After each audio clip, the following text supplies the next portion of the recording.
Hi, everyone. Thank you so much for joining us today. Today we are hosting a webinar on efficient provider communication. Our presenter is Rich McDonald. He's our clinical director, and he is going to be talking about how to create efficient communication channels between the recovery center and the care providers. So I will let Rich go ahead and dive into his talk. Perfect. Thanks, Kayla. Thanks, everybody, for joining us this morning.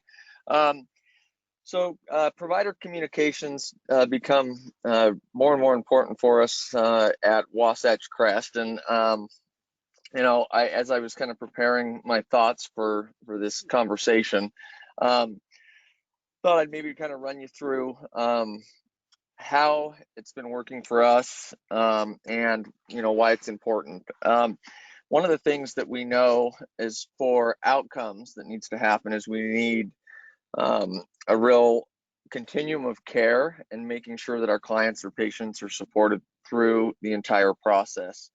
At Wasatch Crest, we do social detox, residential, and then we do have day treatment and intensive outpatient and a men's sober living house, but we currently don't have a women's sober living house. And I really feel like when we can't provide the entire continuum of care at Wasatch Crest, being able to communicate with other providers as people are coming in and as they're transitioning out has become really important.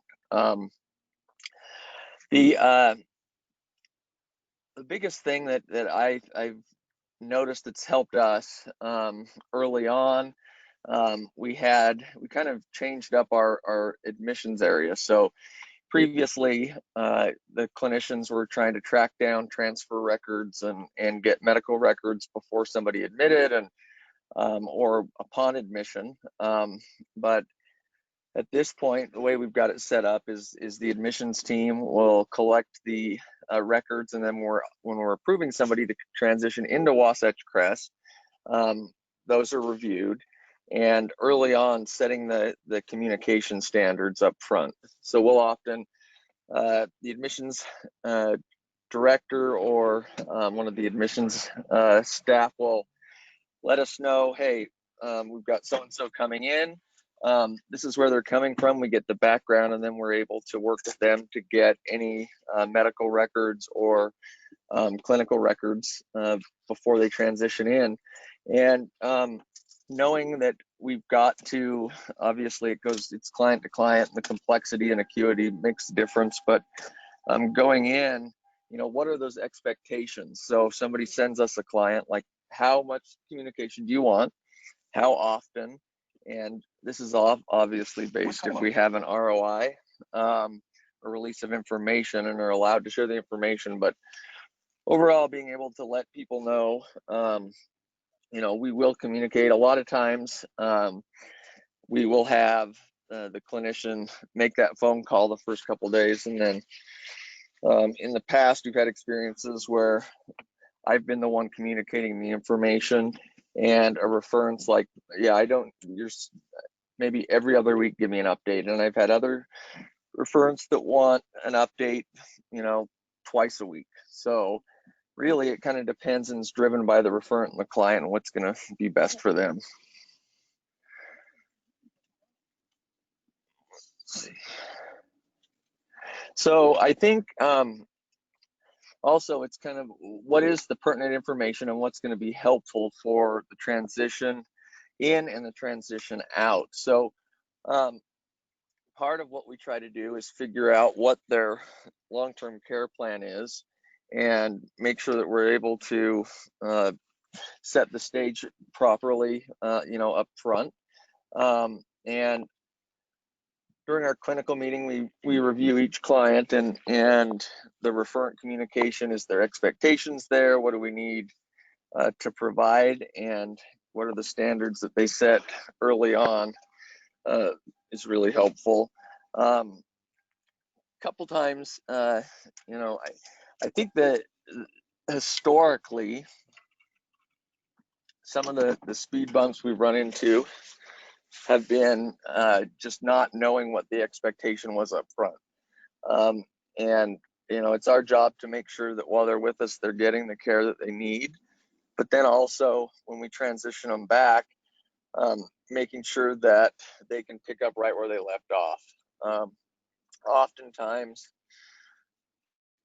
the clients spend enough time with their therapist, and they're kind of going into trauma and history and really digging in.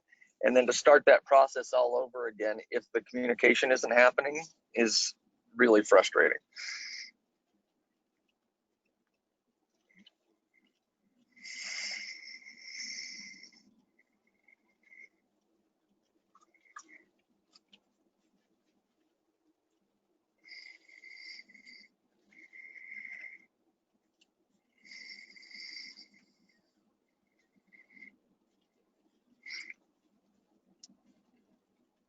Also, part of the process is working with our medical team and making sure that we're collaborating well on our end, so that when we're making that communication happen, that everybody's getting the information they need. Is there another slide, Kayla?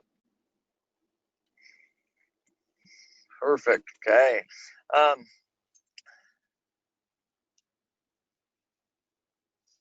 The efficient communication channels.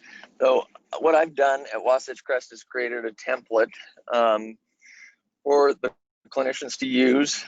If the preferred communication is an email, then we can fill the template out and send that over every Friday.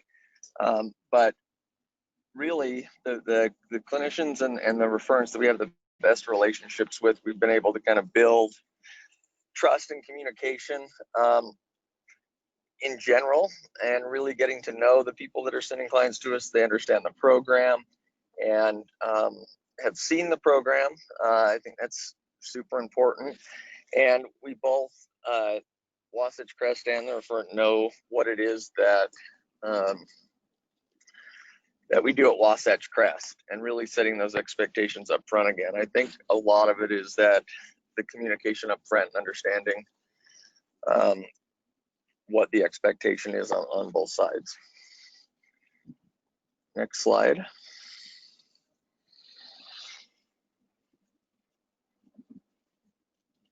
So treatment planning. One of my favorite things to do is get progress updates when somebody's come through Wasatch Crest and say they've been at a recovery residence or sober living previously, and they might have a slip or a relapse and need a higher level of care.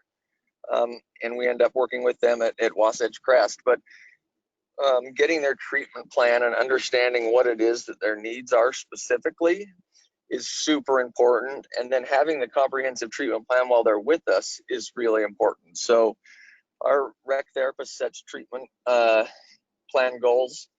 The clinician does, our nurse and medical team, and then working to make sure that all those goals align properly is super important.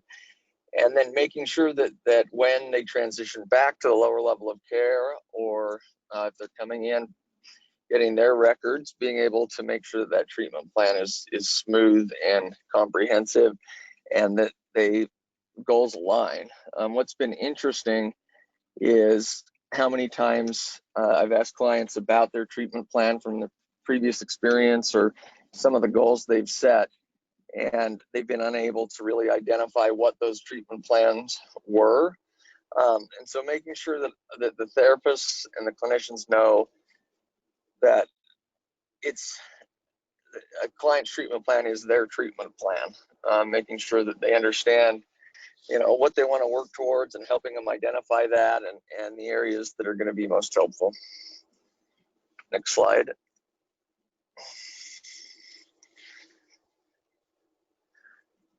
I think communication barriers. So some of the things in the past, I think it really does go.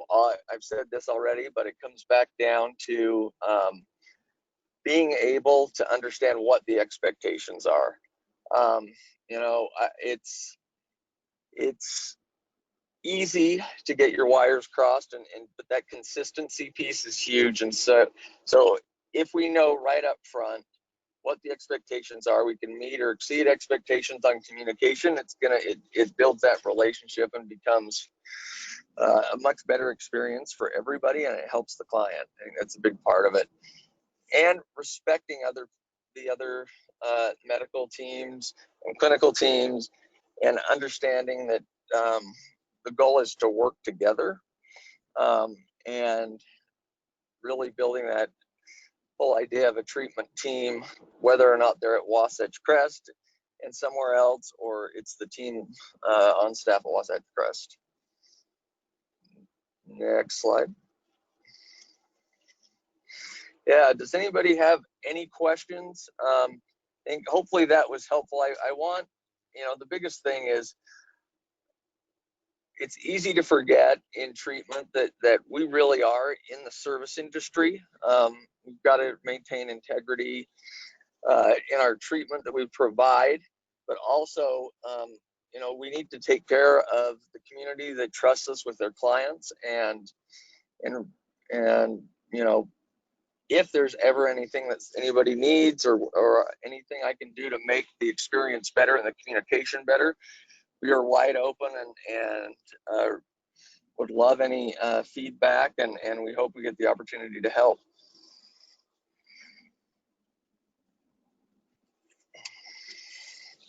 Thanks, Rich. That was great. We don't have any questions right now. So just to preview our next webinar, we're going to be talking about curating a sober living experience with our transitional living manager, Kristen Allred. And that'll be on November 20th at 9 a.m. And then that's all we have today. There's our 24/7 admissions line. And then our website is wasatchcresttreatment.com. Thank you, everyone. Thanks so much, Rick. Thanks, Kayla. Thanks, everyone. Bye-bye.